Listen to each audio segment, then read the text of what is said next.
paklausīties tavs ceļojums. Un es izveidoju sev šādu playlistu, un kas ir interesanti, tagad es vienmēr daru otrādi.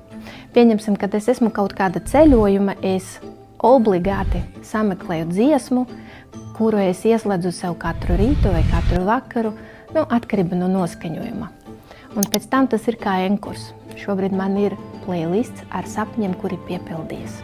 Dažreiz es ieslēdzu to mūziku, pieņemsim braucot mašīna, un pavadu 20 minūtes nevis Korčos, bet viskur apkārt pasaulē, kur es esmu bijusi. Jo mūzika uzreiz mani pārvieto uz to vietu. Es jūtu to smaržu, es redzu to bildi, kāda bija brīdi, kad es klausījos šo dziesmu. Sapņu kolāža playlist formāta. Kāpēc gan ne?